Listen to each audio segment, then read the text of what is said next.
saya sebagai konsultan pajak itu kan terkait regulasi ya. Jadi terkait kalau untuk berapanya sih tiap bulan sih adalah ya kali 2 digit.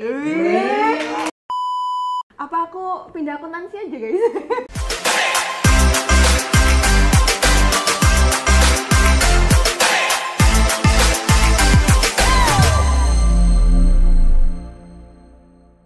Assalamualaikum warahmatullahi wabarakatuh. Halo Sobat Ekonomi yang ada di seluruh Nusantara. Kembali lagi di Economic Eka Podcast, where inspiration meet conversation bersama aku Dewi Nurika di sini.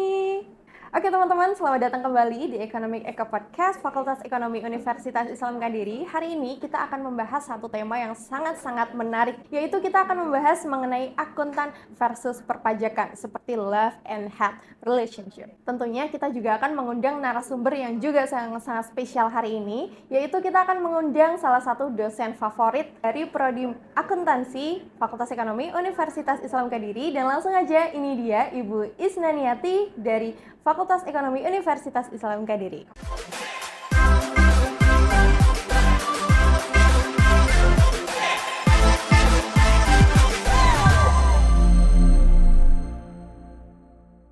Teman-teman, sudah hadir salah satu narasumber yang sangat luar biasa hari ini, Ibu Isnaniati. Selamat datang, Bu. Ya.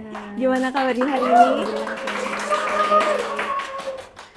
Oke, iya Bu. Jadi hari ini kita akan membicarakan mengenai salah satu tema yang sudah ditentukan sebelumnya, yaitu mengenai akuntansi versus perpajakan, seperti love and hate relationship. Karena kita tahu ya Bu, akuntan versus perpajakan ini adalah dua hal yang berbeda, namun tidak bisa dipisahkan. Jadi harus berjalan secara bersama-sama dan harmonis gitu. Dan untuk menjadi seseorang akuntan yang profesional dan juga mengetahui pengetahuan tentang perpajakan itu membuat seseorang itu jadi lebih istimewa, begitu ya Bu ya? Iya, betul.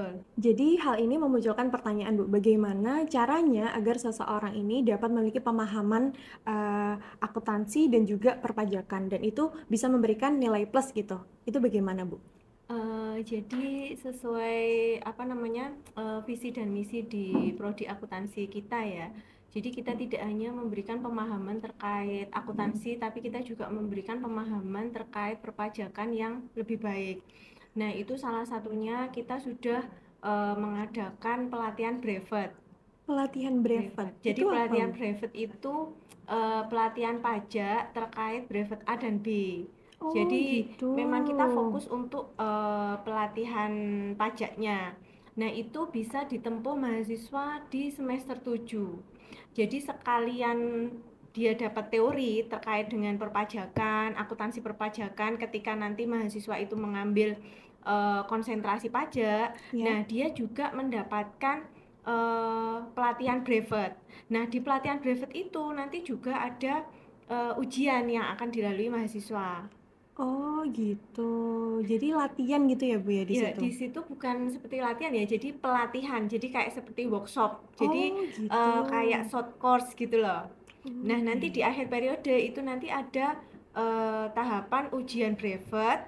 Nah, kemudian mahasiswa akan mendapatkan sertifikat brevet. Jadi sertifikat keahlian terkait perpajakan. Oh gitu. Jadi buat ngisi CV bisa ya Bu ya? Sangat bisa.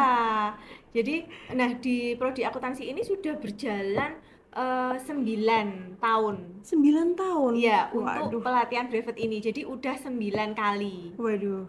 Panjang banget berarti ya, udah Iya, lama banget. iya, sudah lama untuk pelatihan brevetnya. Nah, di samping pelatihan brevet, kita juga ada terkait uji kompetensi perpajakan. Nah, uji kompetensi itu nanti sertifikatnya dikeluarkan oleh BNSP.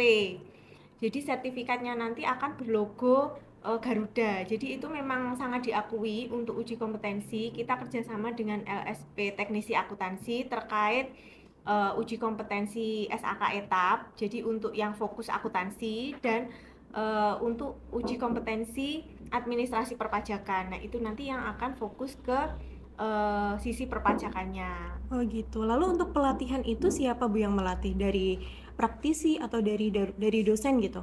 Kalau untuk pelatihan brevetnya itu yang melatih dari pihak praktisi. Jadi kita Waduh. kerjasama dengan, kita ada MOU kerjasama dengan pihak eksternal.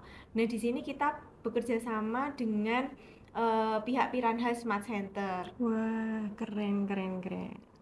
Nah, dari Pirahan Smart Center itu nanti yang akan memberikan pemahaman, memberikan materi sekaligus nanti terkait ujian brevetnya. Nah, tutor-tutor atau pengajar dari Pirahan Smart Center sendiri juga orang-orang yang sangat sangat paham. Jadi sudah memang sekaligus praktisi maupun akademisi yang sudah sangat paham terkait dengan perpajakan. Jadi memang insight untuk mahasiswa itu sangat banyak di situ ketika mahasiswa itu mengikuti program atau short course brevet A dan B ini. Waduh, keren banget. Ini itu berarti sebagai mahasiswa dari akuntansi ini kita nggak hanya mendapatkan pelajaran dari dosen, tapi kita juga akan mendapatkan dari praktisi juga gitu ya, Bu? Iya, betul. Wah, keren banget. Ibu kan ini akuntan ya, Bu ya? Kalau saya sih lebih ke perpajakannya, jadi Oh, bukan gitu. dari sisi akuntannya saya. Oh gitu. Tapi kalau kita lihat dari sisi akuntan gitu ya, Bu, bagaimana seorang akuntan ini dapat membantu klien untuk tetap terinformasi di tengah dengan regulasi pajak yang telah diubah-ubah gitu oleh pemerintah? Jadi mungkin bisa dibedakan ya di dari profesi seorang dari alumni atau lulusan akuntansi itu bisa dibedakan. Jadi ada akuntan publik dari sisi akuntannya, ada dari konsultan pajaknya. Oh, Jadi dari beda sisi gitu ya, Bu? perpajakannya. Jadi dia berdiri sendiri, jadi Oh, sendiri-sendiri. iya. Jadi ada sendiri-sendiri. Nah, kalau saya lebih fokus di konsultan perpajakannya. Konsultan perpajakan. Nah, kalau untuk akuntan publik ini memang lebih fokus di sisi akuntansinya. Jadi seperti auditor kayak Oh, gitu. Nah, gitu. itu masuk di ranah profesi akuntan publik ini. Oh, jadi emang keduanya itu nggak bisa dipisahkan gitu ya, Bu? Nyambung gitu ya? Ya, nyambung. Klub seperti apa? Seperti apa ya? Seperti kopi dan susu mungkin ya. Seperti kopi dan susu. Tapi lalu Bu, untuk kita kan ini kan sekarang ada di era digital ya, Bu. Semua tuh serba teknologi. Nah, bagaimana teknologi ini bisa memberikan pengaruh kepada khususnya orang yang berprofesi di bidang perpajakan gitu? Jadi memang sangat membantu ya. Jadi sekitar 4-5 tahun terakhir inilah ya. 4-5 tahun terakhir ini dari sisi perpajakan, dari sisi Direktorat Jenderal Pajak itu sudah memang menggalakkan pelaporan via elektronik. Wah, iya. Saya tahu Jadi itu. salah satunya e-filing, e-billing, e-SPT. Nah, itu kan semua sudah menggunakan sistem elektronik. HP Nah, itu, gitu ya, Bu ya? jadi itu bisa diakses di mana saja. Jadi itu sangat memudahkan bagi kita bagi kita konsultan pajak maupun bagi si wajib pajak sendiri. Waduh, keren. Jadi memang memang sudah mengarahkan ke sifatnya sudah mengarahkan ke digitalisasi ya. Oh, iya. Jadi memang semua sudah dimudahkan. Jadi kalau dulu ketika wajib pajak itu harus lapor, itu harus ke KPP atau ke kantor pajak di mana dia terdaftar. Kalau sekarang enggak, dari rumah bisa, dari kantor bisa. Oh, iya. Jadi sangat memudahkan. Berarti itu bisa diakses 24 jam gitu ya, Bu ya? Bisa diakses 24 jam. Jadi 24 jam ya. Jadi 7 hari 24 jam. Jadi itu bisa kapan saja, bisa diakses kapan saja. Sangat memudahkan bagi kami konsultan pajak maupun bagi si wajib pajak sendiri.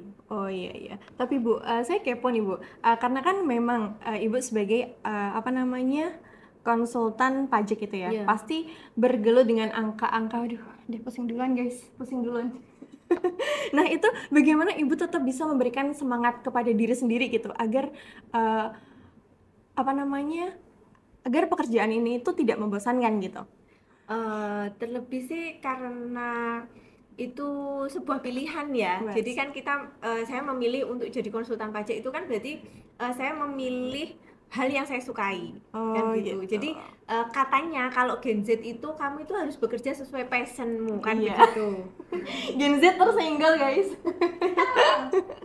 Nah kan kan seperti itu kan. Nah saya merasa bahwa di sini adalah passion saya. Jadi meskipun regulasi perpajakan itu bisa berubah dalam hitungan bulan, kita kan tetap harus mengikuti ya perubahan regulasi, perubahan peraturan, perubahan PMK, Peraturan Menteri Keuangan, maupun PP, maupun undang-undang. Nah, itu di perpajakan itu sangat sering sekali berubah, bahkan dalam hitungan bulan.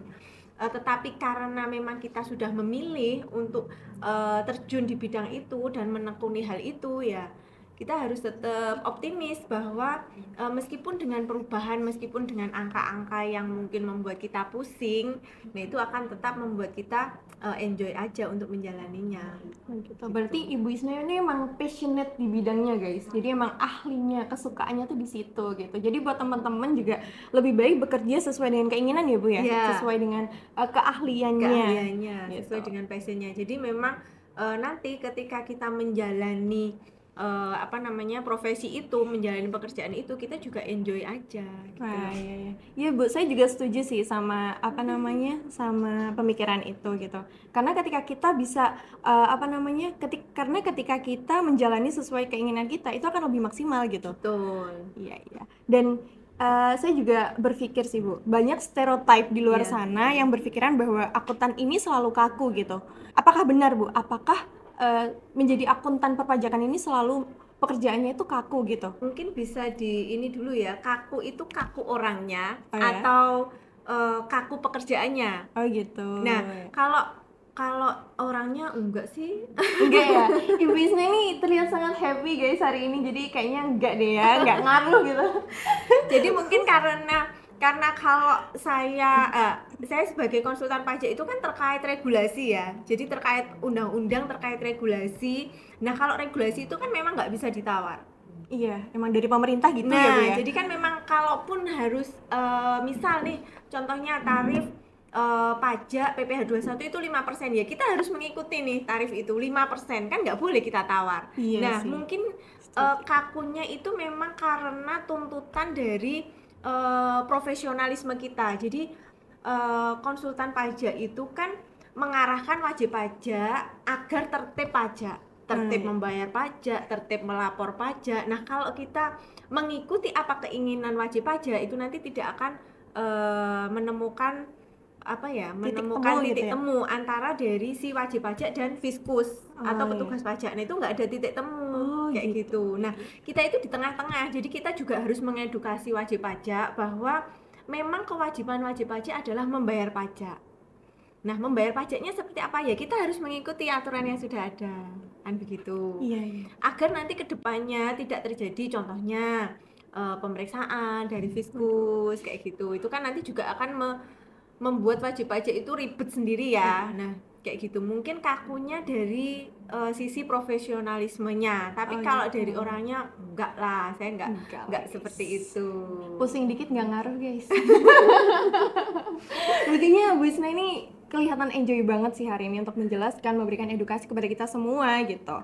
Dan happy nggak sih Bu menjalani ini semua gitu?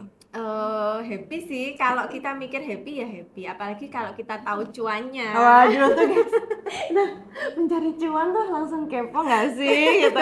Nanti kita spill lah, tapi nanti gitu. Lalu apakah ada trik atau strategi khusus gitu Bu yang Ibu temukan efektif untuk membuat pembahasan mengenai perpajakan ini jadi diterima lebih mudah gitu oleh audiens ataupun konsultan yang klien yang Ibu tangani gitu?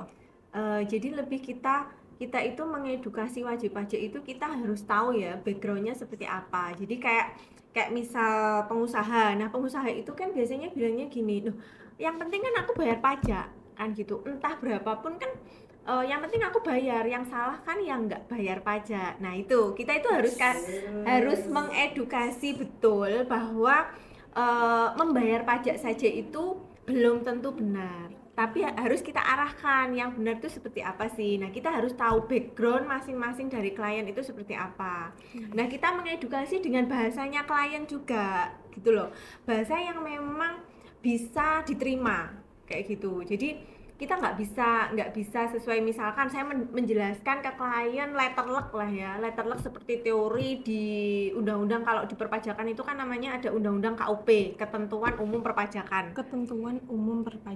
Nah, kalau kita menjelaskan ke klien sesuai bahasanya undang-undang, jelas nggak nyambung ya Bu. Iya, nah kita memang harus tahu ya, jadi harus tahu backgroundnya klien itu seperti apa. Jadi kita bisa mengedukasi, kita bisa mengambil celah yang klien bisa pahami itu seperti apa kayak gitu. Nah, klien kan belum tentu juga mohon maaf, belum tentu juga kan, meskipun pengusaha sukses belum tentu kan dia juga mengenyam pendidikan seperti Mbak Dewi misalkan lulus S1. Enggak, jadi memang betul ada bahwa klien-klien yang saya pegang itu memang bukan lulusan sarjana, tetapi mereka sukses menjadi pengusaha. Nah, kayak gitu kan kita juga harus tahu celahnya, bagaimana kita bisa mengedukasi klien bahwa bagaimana sih membayar pajak yang benar, membayar pajak yang sesuai aturan itu bagaimana. Berarti saya nangkapnya gini sih Bu, berarti untuk profesi seperti Ibu Isna ini sebagai konsultan pajak itu harus menjadi orang yang pengertian gitu. Bahasanya kayak Gen Z banget ya nggak sih guys? Jadi bukan hanya pengertian ya, jadi pengertian dan pendengar yang baik. Waduh, emang agak susah nih. Kalau misalkan teman-teman butuh pendengar yang baik, ke Ibu Isna aja, konsultan pajak.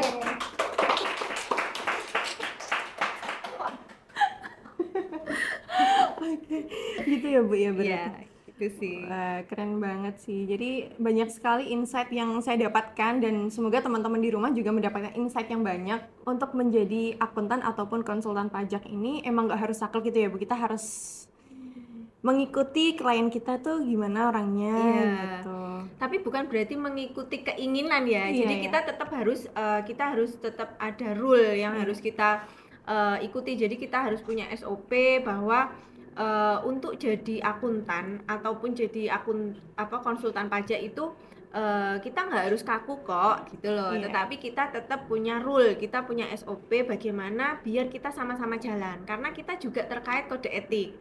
Kita terikat kode etik sebagai konsultan pajak, kita terikat kode etik sebagai akuntan publik maupun auditor kan, ada aturan-aturan yang harus kita ikuti kayak gitu. Jadi kita nggak bisa mengikuti apa mau klien seperti itu kan nggak bisa ya, kita harus tarik ulur memang. Jadi kalau memang klien pengennya seperti ini, nah tapi tidak sesuai dengan aturan yang berlaku, kita kan nggak mungkin serta-merta harus mengikuti kan nggak mungkin. Kita harus mengarahkan, jadi kita harus mengedukasi sedikit demi sedikit, jadi biar sama-sama jalan, biar sama-sama enak. Betul guys, gitu. kita harus bisa tarik ulur tuh belibet banget sih.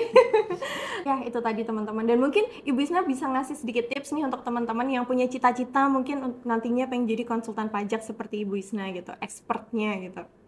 Jadi kalau yang pertama itu memang kita harus tahu dulu passion kita. Jadi kita banyak nih yang Gen Z ya, apalagi yang sekarang tuh seringkali bilang kalau aku tuh kuliah salah jurusan kayak gitu loh.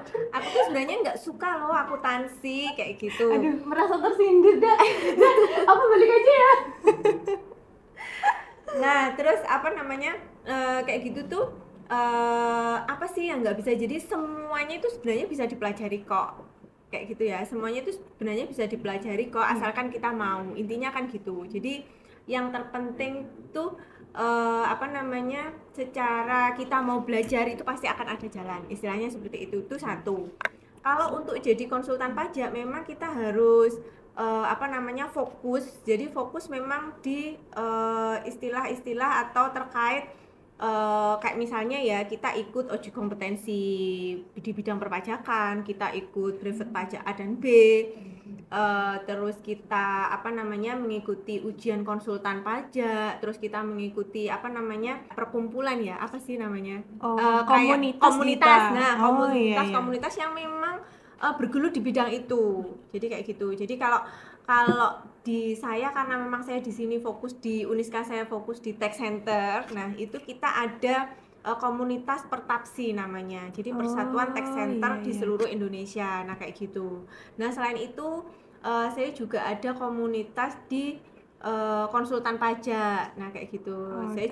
Saya juga masuk di situ. Nah, itu untuk ngupgrade kita. Jadi kalau misal ada perubahan peraturan kayak gitu, biasanya kita dikasih insight di situ. Oh iya, berarti harus selalu update gitu ya Bu? Iya. Oh iya Bu, ini ada tim kita nih Bu, ada yang mau tanya nih. Yuk. Ya Bu, jadi konsultan pajak itu cuannya berapa ya? Aduh. Mahasiswa itu. Aduh. Cuan yang paling utama. Aduh, gitu ya. Apalagi Gen Z ya. Gimana, Jadi Bu? kalau di kantor konsultan saya itu memang ada klien yang memang kontrak tiap bulan. Jadi tiap bulan kita tuh emang ada MOU yang kita kontrak nanti di tiap bulan. Nah, kalau untuk berapanya sih untuk tiap bulan sih adalah ya kali 2 digit. Waduh, menggiurkan banget sih ini. Aduh, apa aku pindah akuntansi aja, guys? Enggak deh. Itu untuk klien yang tiap bulan, belum lagi untuk klien yang memang hanya khusus SPT tahunan. Jadi biasanya itu kita paling rame di bulan Januari sampai dengan April. Nah, itu kan biasanya ada SPT tahunan untuk wajib pajak orang pribadi dan wajib pajak badan ya. Nah, itu beda lagi, beda dengan klien yang sudah rutin di tiap bulan kayak gitu. Oke teman-teman, itu tadi adalah jawaban segelintir pertanyaan dari kita kepada Bu Isna, dan Bu Isna sudah menjawab dengan sangat informatif dan ini memberikan saya gambaran sih, Bu. Jadi kayaknya saya pengen ganti ke akuntansi aja nggak sih? Enggak guys, enggak bercanda.